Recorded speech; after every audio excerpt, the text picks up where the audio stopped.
لسه مع حضراتكم في نايت شو، وصلنا للجزء الثاني وهو جزء مهم من حلقتنا وحوارنا مع الدكتور عبد الله جورج. منور يا دكتور عبد الله. منوره بيك، وانا سعيد ان انا موجود معاك. احنا اللي سعداء بيك جدا يا دكتور.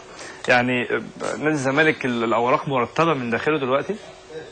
الحمد لله، ما عندناش. اذا استثنينا الامور الماليه فتبقى كل حاجه بترتب. الامور الماليه مهرجله الاوراق في كل الانديه زينا زي الباقي يعني. زينا زي كل البلد، مش زي باقي النوادي يعني. انما الاهداف محدده وواضحه وانا شايف ان نادي الزمالك ماشي على الطريق الصحيح ان شاء الله. في حل لقصه الازمه الماليه عندكم او في ذهنكم؟ في شيء قادم شايفينه جاي من بعيد يحل الازمه دي؟ مؤكد ان احنا عندنا لجنه تنميه موارد بتعمل بجد واخلاص يعني. اسمح لي اقول يعني الدكتور محمد ابو علم وهاني شكري وعمرو ادهم. الحقيقه الناس بيبذلوا مجهود وياخدوا من وقتهم الخاص كتير قوي عشان يحاولوا انهم ينموا الموارد في نادي الزمالك. واكد ان مجلس الاداره حد كبير مساعدهم ومساندهم. بس برضو انت عندك ظروف غير طبيعية في البلد كلها. يعني احنا عندنا 22 بوتيك فاضي في سور نادي الزمالك.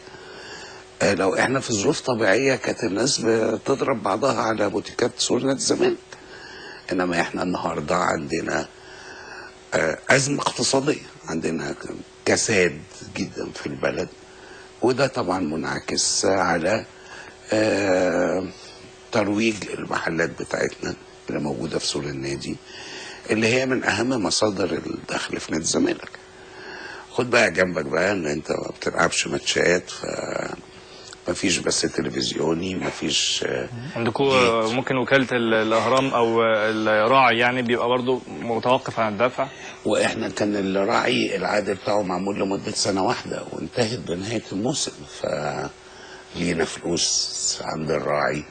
هو قد يكون معذور برضه لأن احنا ما نزلناش في التلفزيون بعدد المرات الكافي اللي هو المعلن كان بيطمح ان الناس هتشوفه، او لو كان مفترضه يعني وهو بيمضي العقد كان مفترض رقم معين. الامور يعني متداخله شويه حاجات مع بعضها. وانا بشوف ان التعثر او الازمه الماليه في نادي الزمالك زيه زي كل انديه مصر، زيه زي اغلب الاماكن في مصر.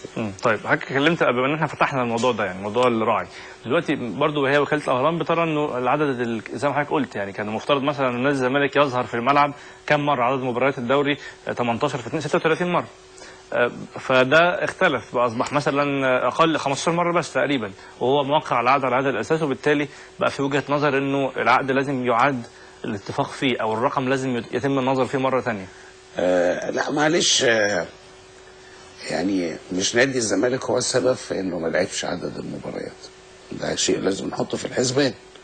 خلاص، انا ما اعتقدش ان الامور دي قائمه مع النادي الاهلي.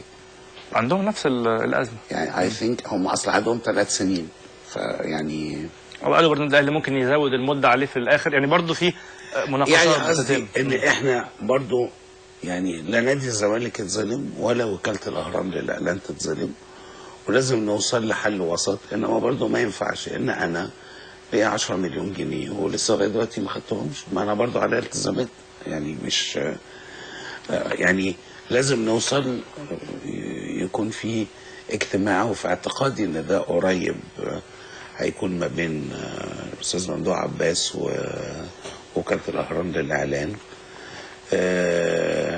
علشان نوصل لحل وسط. برضه احنا ما نتظلمش. هو الاهرام انتوا رافضين فكره ان الرقم يختلف، يعني الرقم اللي في العقد لا الحقيقه ما اقدرش اقول لك رافضين ومش رافضين، لان انا يعني ايم نوت انتو الموضوع خالص. يعني مش قوي، مش مسؤول عن الموضوع ده. مش مسؤول عن الموضوع ده. يمكن انا اللي اساسا كنت عملت العقد، وانا اللي عملت المزايده اللي تم فيها الترسية على الاهرام يعني. انما حاليا انا ما اقدرش اقول ان احنا مصممين او مش مصممين. طبعا مؤكد ان ال10 مليون يجوا يبقوا افضل يعني. اكيد تمام. ده فيما يخص الرعاة. طيب حضرتك سمعت مكالمه الشناوي الاخيره، وهو برضو موضوع يعني عشان واخد وقت يمكن بقاله فتره، والبعض بدا ياخد اتجاه يمكن زي ما سالت الشناوي كده، وحضرتك كنت موجود اكيد بتتابع، انه البعض بيقول انه بدا يعني يتهرب او يتباطأ في التوقيع، لكنه هو اتكلم الحقيقه بشكل في منتهى الشياكه، يعني قال بالعكس يعني الزمالك عمره ما يبقى على قائمه الانتظار بالنسبه لي، لان النادي كبير جدا. انتوا بتطروا الموضوع ده ازاي، وحضرتك رئيس لجنه التعاقدات؟ شوف الحقيقه يا عبد الرحمن، انا اللقاء اللي جمعني باحمد الشناوي الولد يعني على قدر عالي من الاخلاق الحقيقه، وطبعا مستوى الفني مؤكد ان هو مش قليل يعني. الظروف يعني انا يعني زي ما بيقولوا بحط نفسي مكانه يعني. يعني الانجليزي يقول لك get into his shoes. حط نفسك مكانه، حط نفسك مكانه. هو الولد في سنه ده برغبة في الاحتراف الخارجي، والناس بتشوف الاحتراف الخارجي شيء مبهر يعني. بتتكلم كأنك مش موافق قوي على وجهة النظر دي. لا مش موافق يعني. اقصد اقول انا بحط نفسي مكانه. اوكي. في سنه ده برغبته في الاحتراف الخارجي، خلاص مؤكد انها عامله له نوع من التردد، وفي المقابل الاحتراف الخارجي قدامه انه هيلعب في نادي الزمالك، ونادي الزمالك ده قيمه كبيره. صح.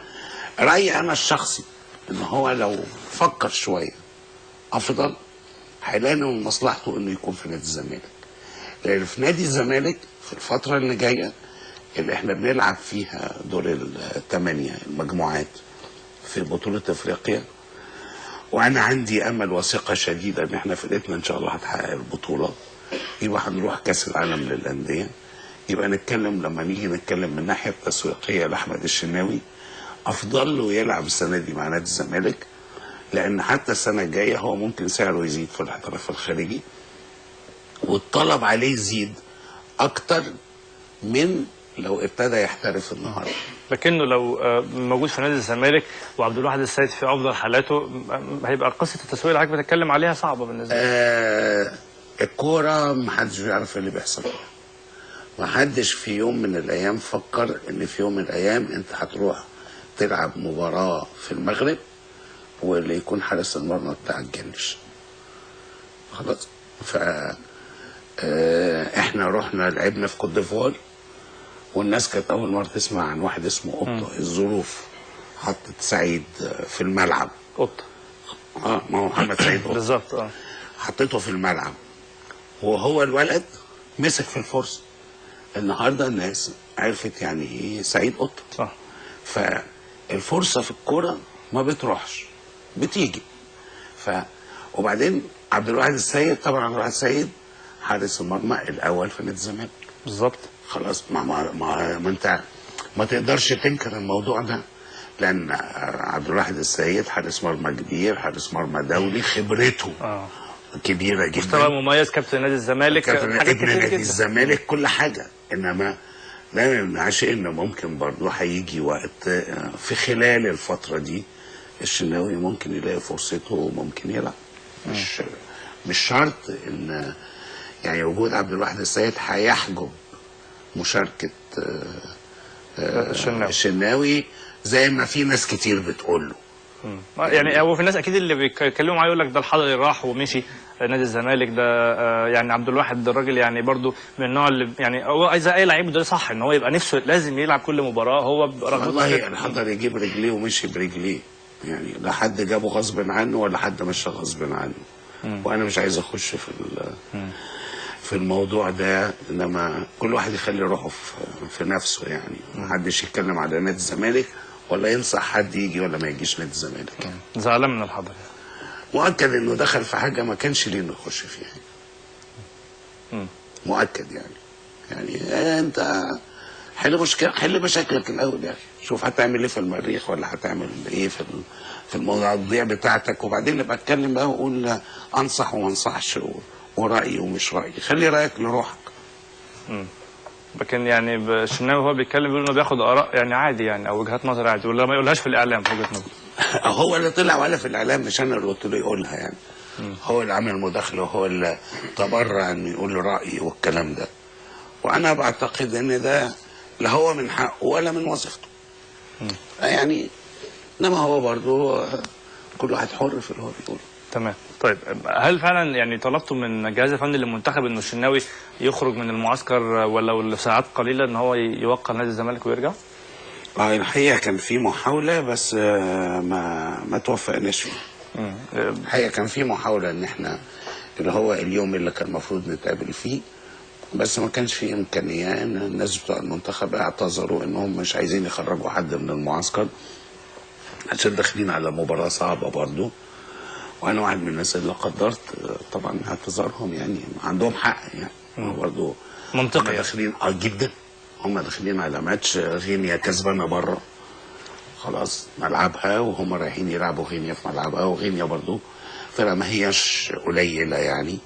فمؤكد انهم عايزين تركيز اللعيبه يبقى دائم في المباراه وفي التدريبات ويعيشوا الجو ده من حقهم. وانا متهيألي انه يعني انا ما عنديش غضاضه تجاه جهاز المنتخب على الاطلاق. بس لكنك ما يعني برضه كابتن زكي من الناس اللي اعلنت رايها في موضوع الشناوي، بس هو بيتكلم بصفته بقى مدرب مش لاعب اخر، بيتكلم بصفته ان هو مدرب منتخب مصر. بيقول انا كمدرب منتخب مصر مصلحتي انه الشناوي يبقى حارس الاول في النادي، عبد الواحد يبقى الحارس الاول في النادي، اي حارس يبقى الحارس الاول، بدل ما يبقى فيه حارسين من افضل الحراس اللي في مصر، عبد الواحد والشناوي، وفريق واحد بس اللي بيلعب يعني. طب هو الحضري مش الحارس الاول في اي حته يعني؟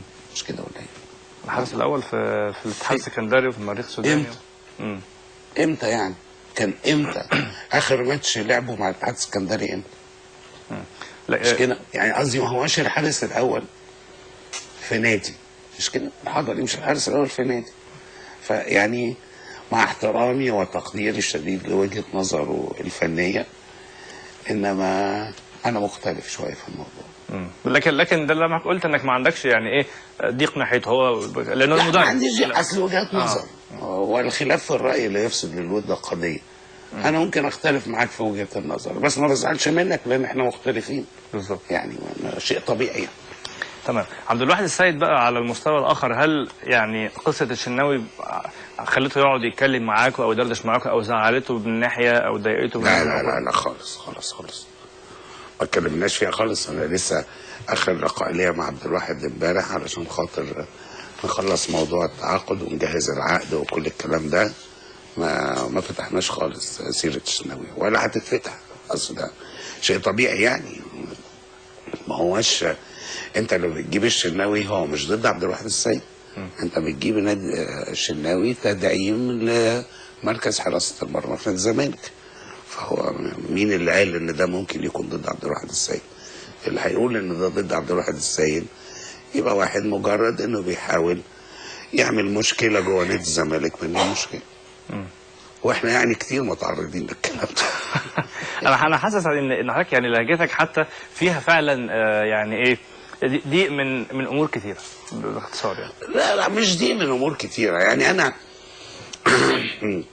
يعني مثلا اتكلمنا او في بدايه كلامنا عن الازمه الماليه اللي حصلت جوه نادي الزمالك ومشكله الاستحقاق المالي للعيبه.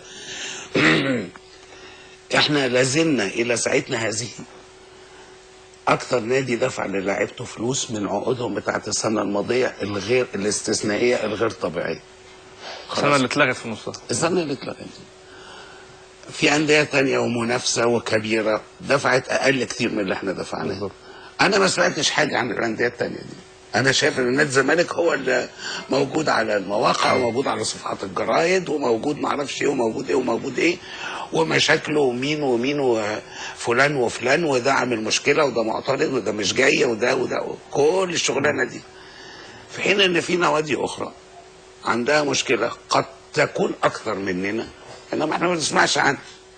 لكن هي متوقفه ان لما اللعيب بيتكلم هي دي اللي بتطرح المشكله على الساحه. مش لما ميدو مثلا يتكلم فده مش كل الكلام يا عبد الرحمن بتبقى اللعيبه ايه. لا انا شخصيا نسبت الي تصريحات في مواقع وصحف كثيره خلاص انا مش ما قلتهاش. انا يمكن ما اعرفش الصحفي اللي كتبها ده ما شفتوش ولا كلمني ولا فقصدي نادي الزمالك مستهدف ل ناس هتقول لك بقى نظريه المؤامره ومش نظريه المؤامره، ونادي الزمالك عايش في، والزملكاويه عايشين في المود بتاع انهم مظلومين وانهم بيتحاربوا، الكلام الفارغ اللي بيتقال ده. انما الواقع بيقول، انا بقول لك مش انا شخصيا بيقال على لساني وتصاريح وصرح الدكتور عبد الله جورج، وانا ممكن ما اعرفش الصحفي ده اساسا، انما انا ما سمعتش عن صرح حد بمشكله في نادي تاني، لما هو نادي الزمالك هو اللي كل الناس مستباحه دمه يعني. فارجو من كل الناس انها تهدى شويه، وربنا كده يهديها، وتتحقق من اي خبر قبل ما تنشره، او التصريح اللي بينشروه يبقى التصريح ده صدر حقيقه عن صاحب التصريح. تمام. خلينا نطلع يا ريت يا جماعه برضو الفيسبوك اللي حابب ان هو يتواصل مع الدكتور عبد الله جورج، لان اكيد جمهور نادي الزمالك يعني باعداده الغفيره كلها حابب ان هو يعني ليه استفسارات عند الدكتور. واللي عايز يبعت لي على الفيسبوك بتاعي يبعت لي. ماشي خلاص، يبقى الاثنين، يبقى البيج بتاعتنا والاكونت بتاع الدكتور عبد الله. طيب عبد الواحد السيد، يعني حتى اللحظه دي ما تمش اعلان ان هو جدد في نادي الزمالك او ما وقعش. هو ما وقعش، بس عبد الواحد السيد انا اتفقت معاه على كل حاجه، والحق يقال ان عبد الواحد السيد ما تعبنيش. يعني ما الموضوع التجديد بتاع عبد الواحد السيد ما خدش بيني وبينه مناقشه بعد ما خلصنا الاكل اللي كان جايبه لنا ايمن طاهر، ما خدش بيني وبينه اكتر من ربع ساعه ثلث ساعه، وكنا اتفقنا والموضوع خلصان، وعبد الواحد السيد عادوا هيتوقعوا واحنا ما عندناش فيه مشاكل على الاطلاق. طب يعني ما تعبكوش ولا انتوا تعبتوا ليه الشهور الطويله دي كلها من غير ما يوقع؟ لان هو معروف انه عقده هيخلص امتى يا بابا؟ لا يعني طب اللقاء كان حصل قبل هو ما يسافر السودان مع المنتخب، هي مش شهور. طب يعني ليه تركتوا دي اسابيع قليله؟ ليه تركتوا الموضوع لغايه ما عقده خلاص انتهى فعليا يعني؟ خلاص عشان احنا كنا مشغولين في ماتشات، وانا شخصيا وزي ما اكدت في اكتر من مره انا ما عنديش شك ولا قلق ان عبد الواحد السيد باقي في نادي الزمالك، لان عبد الواحد السيد ابن نادي الزمالك وكابتن نادي الزمالك، ومؤكد ان عبد الواحد السيد هيلعب في نادي الزمالك الى ما شاء الله لغايه ما هو يقرر ان هو يبطل يلعب. وعنده طموحات في مجلس الاداره كمان بعد كده. هذا شيء لا يسمع. لا يعني اقصد انتوا يعني هو راجل عايز يكمل لانه عنده طموحات كمان بعد كره القدم، هو حابب انه يبقى في يعني نادي الزمالك بيته، ومحدش يقدر يقول عبد الواحد السيد اطلع بره البيت. لكنه هل طلب فعلا، يعني بيقولوا طلب ارقام معينه وكان له شروط ماليه يعني معينه ومجحفه وكلام من ده اللي اتقال الفتره اللي فاتت؟ شوف، شروط معينه ومجحفه مش حقيقي. خلاص، طلب مبالغ معينه، احنا قعدنا اتكلمنا وفي الاخر وصلنا لارقام تتناسب حجم عبد الواحد وفي قدرات نادي الزمالك، وصلنا لاتفاق وبسهوله، وما خدش زي ما قلت لك. الحقيقه ما تعبنيش في انهاء اللي قعدنا نتكلمهم، يعني مش خلصت يعني بسرعه يعني. قبل ما اروح للفصل، يعني امتى يبقى الجمهور متوقع ان امتى ان شاء الله يتم الاعلان عن تجديد عبد الواحد رسميا؟ ان شاء الله في خلال الاسبوع الجاي يبقى الموضوع حسن بشكل رسمي قبل اي هو حسن يا عبد الرحمن. لا رسمي، اقصد بشكل رسمي يعني، واعتبره حسن رسمي. عبد الواحد السيد باقي في نادي الزمالك وهيوقع مع نادي الزمالك زي انا ما اتفقت معاه، ولسه امبارح كنا بنتكلم في الموضوع، مفيش بينا اي خلاف. خلاص، وعبد الواحد السيد هيوقع للزمالك، هيوقع للزمالك. خلينا نروح للفاصل، بعد الفاصل نواصل حوارنا الجميل مع دكتور عبد الله جورج. لسه مستمرين في حوارنا مع الدكتور عبد الله جورج. يبقى اخر حاجه كنا وصلنا لها انه عبد الواحد السيد خلاص ده باقي في نادي الزمالك. كان في برضه الفتره اللي فاتت اكتر من لاعب، يعني بما يخص النادي المصري تحديدا، ما كانش الشناوي بس، هو يمكن الشناوي هو اللي كمل، لكنه كان في حسام حسن وكان في مؤمن زكريا والياسو. اولا يعني كان راح نادي سموحه، بيقولوا كان في فرق في يعني في الفروق الماديه، واحنا اصلا في الزمالك السنه دي او حطينا سقف معين للفلوس اللي هندفعها خلاص يعني، واحنا بنتحرك في اتجاه معين او في اطار معين في الرينج ده بتاع الفلوس. فهو غالى في طلباته زياده عن اللزوم. فطبعا اللي مش، انا اصلي رايي الدائم، اللي مش عايز من كل قلبه يجي يلعب في نادي الزمالك ما يلزمش نادي الزمالك. بس لاعب اجنبي فقصته في النهايه لا ما بقول لك يعني ما يلزمش نادي الزمالك. يعني انا حرصي على ان الشناوي يجي يلعب في نادي الزمالك لان انا حاسس برغبه الواد الحقيقيه انه يكون موجود في نادي الزمالك. اللي مش عايز نادي الزمالك ما يلزمش نادي الزمالك. ده الكلام ده لكل اللاعبين، لكل اللعيبه. شوف بقى، لكل الناس اللي مش قادر يحس بقيمه انه بيلبس فانيله الزمالك وبيلعب في نادي الزمالك وبيساندوا اعظم جمهور في الشرق الاوسط كله اللي هو جمهور الزمالك، ما يستاهلش انه يجي نادي الزمالك. بلاش بنقصه. هو مش هيزود نادي الزمالك، نادي الزمالك اللي هيزوده. فاللي مش حاسس من قلبه انه عايز يلعب في نادي الزمالك ما يلزمش نادي الزمالك. طب ده الياس. لا الكلام ده موجه لكل اللاعبين، لكن دي قصه الياس. مؤمن زكريا وحسام حسن، يعني هل يعني ما كانش فيه الاحتياج الفني الشديد لهم. يعني مش طبعا هم لعيبه كويسين وهايلين وكل الكلام ده، انما الاحتياج او اللي انت عايز تدعم بيه الفرقه خلاص كان ما لهمش يعني حظ كبير فيه. بس لعيبه هايله وكل حاجه وكان في اتفاق مسبق بيننا وبين الاستاذ كمال ابو علي عليهم، انما يعني وبرضه هم يعني ما قلناش بمنتهى الشياكه يعني ما لعب لا هم لعبونا ولا احنا لعبناهم، والامور مشيت ببساطه شديده يعني. لكنه لو ما لهمش احتياج فتم فتح الموضوع يمكن قبل استشاره كابتن حسن شحاته مثلا، ولا لا مش قبل استشاره كابتن حسن شحاته، يعني بإعادة تقييم للموقف. ده كان حصل الاتفاق ده لما كانوا في المغرب، بالتقييم المتأني للموقف شفنا ان احنا برضو مش في احتياج شديد ليهم. مش لانهم لعيبه مش كويسين، لان احنا يعني في الاماكن دي الامور متسكنه كويس. بالنسبه للمراكز بالزبط. لكن قطعا من المراكز اللي هيبقى في احتياج الفتره الجايه يمكن بالذات دلوقتي مركز صانع الالعاب، يعني عشان كده دايما احمد عيد عبد الملك بياتي اسمه في ضمن اهتمامات نادي الزمالك. شوف احمد عيد عبد الملك لعيب زمان قوي واحمد عيد عبد الملك زملكاوي قوي، واحمد عيد عبد الملك اصله ابن نادي الزمالك. احمد عيد عبد الملك من بدايه الموسم اللي فات وانا كان ليا زياره لنادي حرس الحدود في محاوله من بدايه الموسم اللي فات ان هو يكون موجود في نادي الزمالك. لو الظروف اتاحت ان احنا نجيب احمد عيد عبد الملك مؤكد ان احنا مش هنتردد يعني. طب والاتجاه، يعني حضرتك قلت لي احساسي انه الشناوي هيبقى في نادي الزمالك، احمد عيد الامر مش سهل كده. الاحساس لسه ما كملش من ناحيه حرس الحدود مش من ناحيه الولد. لا الولد طبعا رغم ان انا ما كلمتوش، انما انا عارف الولد جواه ايه تجاه نادي الزمالك. فمن الطبيعي لو قدرنا ان الموضوع يتحل مع نادي حرس الحدود يعني واللي ما اعتقدش انه هيتم يعني. بالتالي طبعا انا اي حد في الدنيا يرحب بوجود احمد عيد عبد الملك في نادي الزمالك. تمام. خليني بسرعه قبل ما اروح التقرير اجتماع مجلس اداره نادي الزمالك هنتابع التقرير، لكن نروح للفيسبوك. شوف بسرعه عاصم علاء بيسالك هل حسين ياسر راجع ولا لا؟ يعني خلينا لا دي اجابه ما خدتش نص ثانيه تفكير. اللي ساب نادي الزمالك ما يرجعش نادي الزمالك. حسين ياسر لن يكون في نادي الزمالك اطلاقا. اللي ساب نادي الزمالك ما يرجعش نادي الزمالك. اللي انا قلته اللي مش مقدر يعني ايه هو موجود في نادي الزمالك ما يلزمش نادي الزمالك. طيب ايهاب فؤاد بيقول لك هل تتوقع انه الشناوي وعبد الواحد ممكن يبقى في مشكله على رقم واحد، ولا هيبقى في سياسه الدور، ولا حسب بقى؟ لا دي مش شغلتي يعني، دي شغلانه الجهاز الفني. فولر بيسال موقف شيكابالا من نادي الزمالك هل جات له عروض ولا لا؟ برضه يعني قصه شيكابالا دي قصه عايزه طبعا برضه وقت شويه، خليها شويه دي.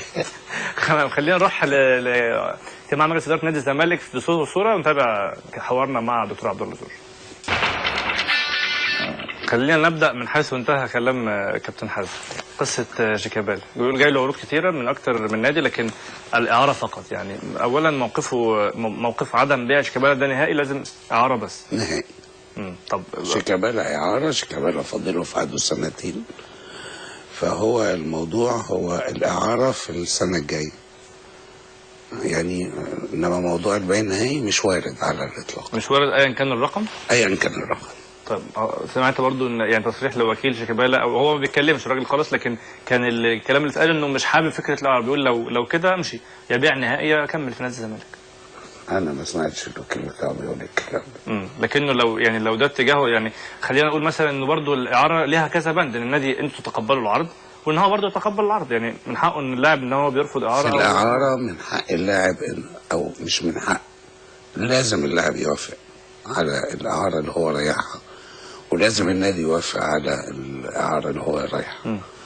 فانا في اعتقادي ان هتلتقي رغبه الطرفين، ولو جه اعاره بمبلغ مناسب يتناسب وشيكابالا، نادي الزمالك مش هيتاخر. طب تخيلك يعني شيكابالا بسببها ايه من الاول خالص يعني ظروف الملعب وبرضو ظروف البلد كلها فيها الناس، يعني هو ناس محاطين بيه يعني الى حد يعني. انما احنا في موقف، وانا بدور ازاي الموقف اللي احنا فيه يتحل. خلاص ما بفكرش بقى، خلاص هو الموقف حصل خلاص. فازاي احنا نحل الموقف اللي احنا فيه دلوقتي، هو ده اللي نبتدي نفكر فيه. كان رد فعل لحضرتك ايه يعني وقتها، يعني او يعني انت حزنت يعني بانهي نوع حزن، يعني رد فعلك كان ايه؟ امتى؟ يوم شيكابالا؟ حزنت.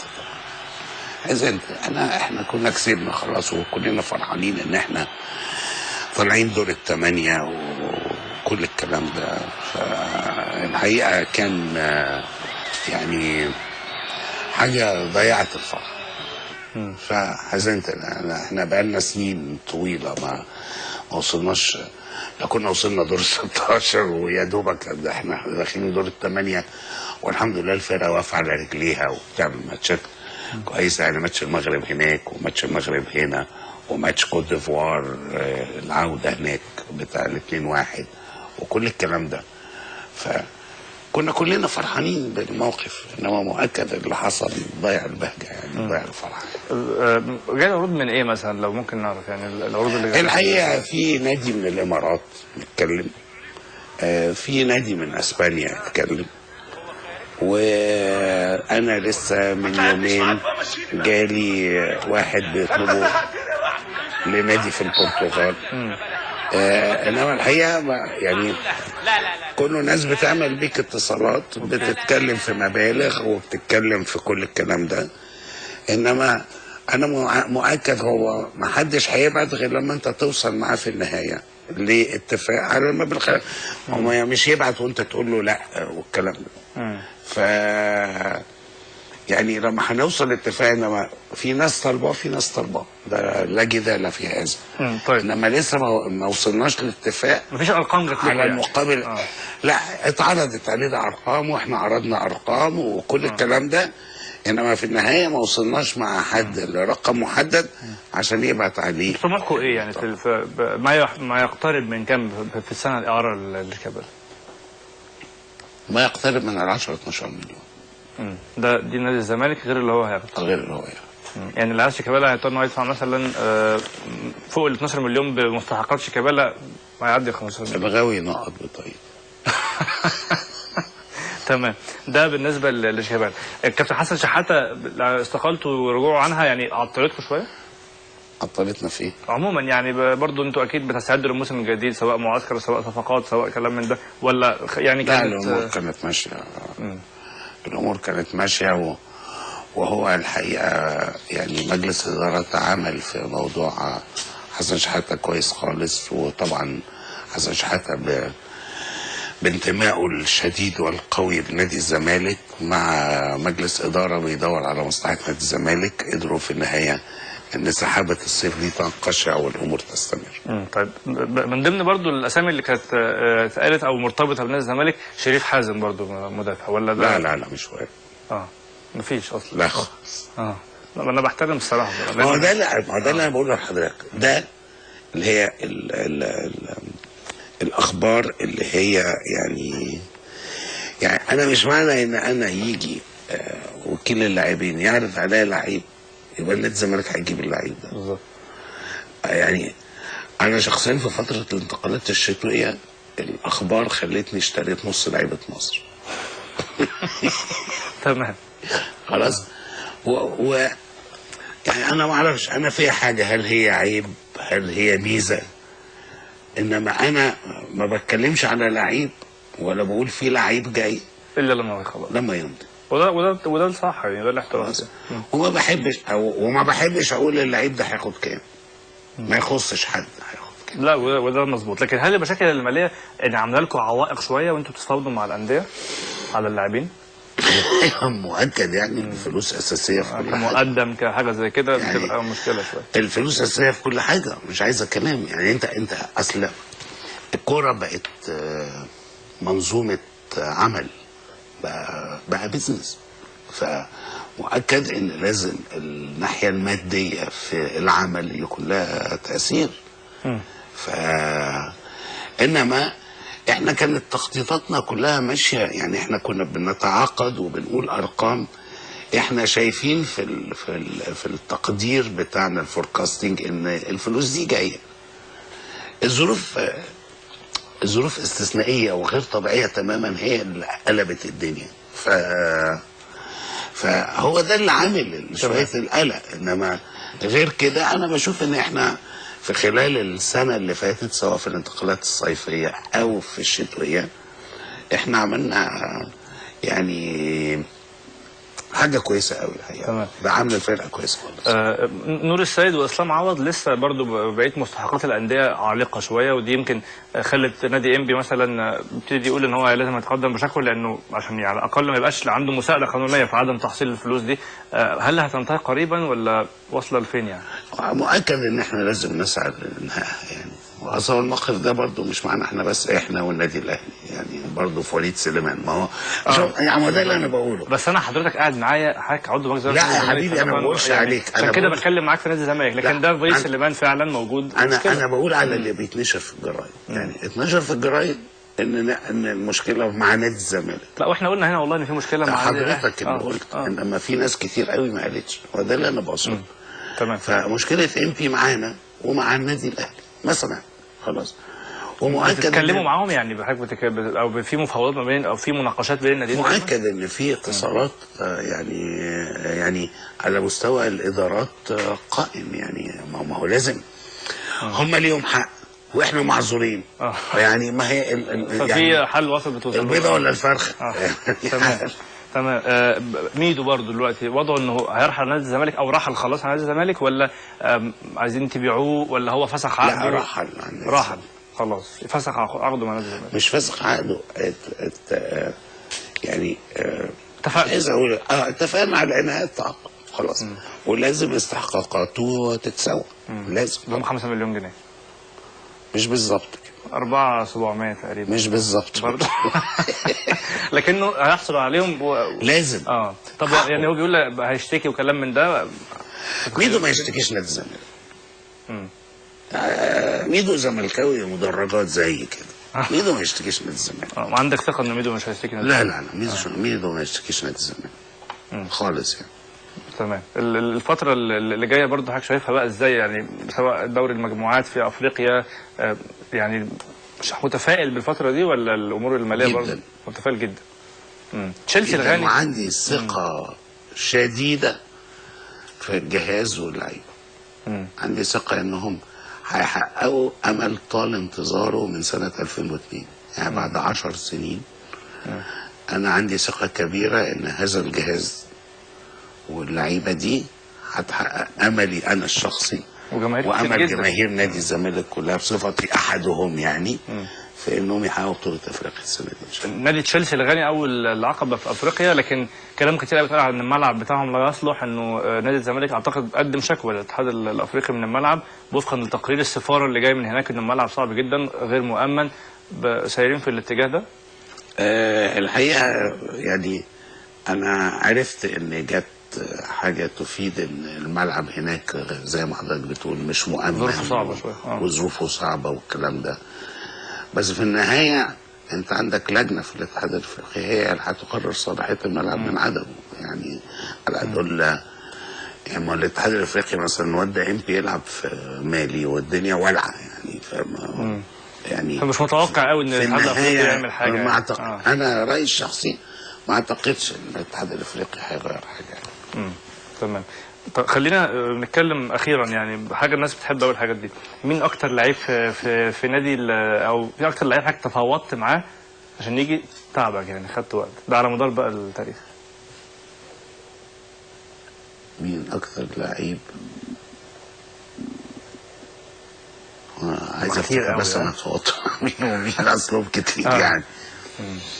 فيك حاجات ماراثونيه كده يعني تاخد وقت.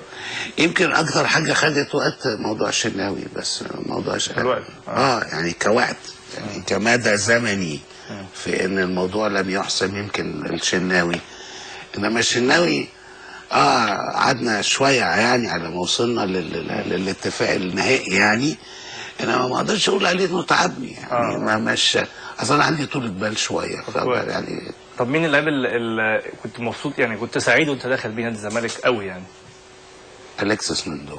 والله ده اللي قصته كانت جميل قوي يعني. ليه كلهم الحقيقه عشان بس ما اقولش يعني بس اصل أليكسيس مندو انت عارف مشي سهل يعني تفاوض مع النادي فلوس وأليكسيس مندو احنا كان عندنا رغبه ان احنا نجيبه من مده والامور تعثرت وكل الكلام ده، ومؤكد انا يعني مش هقول لك انا سعيد بكل صفقه عملتها جوه نادي الزمالك يعني نتكلم بقى مش عايز اعدهم، انما هاني سعيد وصلاح سليمان واحمد حسن طبعا واليكسيس مندومو ونور السيد واسلام عوض يعني كل الصفقات يعني لا أنا يعني مش عايز اقول ان مثلا 7 8 من الموجودين في القوام الرئيسي لفريق نادي الزمالك انا الحمد لله كنت اللي اتفاوضت معاهم يعني. فانا شخصيا كل واحد بيلبس فريق نادي الزمالك انا مش بحبه انا بعشقه. تمام. طيب اخيرا خالص يعني رسائل قصيره كده. شناوي نادي الزمالك مستنيك ومصلحتك انك تلعب في نادي الزمالك. احمد عيد عبد الملك يا ريت نعرف نجيبك. شيكابالا هو يعرف كويس قوي هو بالنسبه لي انا شخصيا ايه، واتمنى ان شيكابالا يعني يفوق ويرجع شيكابالا اللي انا حبيته من هو لعيب صغير. عبد الواحد السيد وحش الزمالك. الاستاذ ممدوح عباس حبيبي وعشره عمري من اكثر من 35 سنه، وانا شخصيا شايف انه اكتر واحد يصلح يبقى رئيس نادي الزمالك. اخيرا حابب في حاجه معينه حابب تقولها ما سالناش فيها او كده؟ حابب اشكر الناس اللي استحملتني الفتره اللي احنا قعدنا فيها دي. لا نورتنا. واحب اطمن جماهير نادي الزمالك اللي انا واحد منهم، وبعتز ان انا قبل ما اكون دكتور للفرقه من 30 سنه كنت واحد من اللي بيقعدوا في المدرجات ويهتفوا وكل الكلام ده. بس انا ليا طلب صغير عند جماهير نادي الزمالك ان هي يعني بقدر كبير تشجيعها ما يكونش فيه تجاوز لاي حد لا للعيب ولا للنادي. اشكرك يا دكتور عبد الله ونورتنا واشكرك شكرا جزيلا. شكرا يا رب. ده كان حوارنا مع الدكتور عبد الله زوج رئيس لجنه التعاقدات في نادي الزمالك، ودي كانت حلقه النهارده من نايل شو. بكره ان شاء الله في تمام 6:30 حلقه جديده من نايل شو. قبل ما نختم هنسيبكم مع تقرير استعدادات المنتخب الاول اللي كانت بالامس قبل التوجه النهارده للمغرب ومنها الى غينيا. تصبحوا على خير.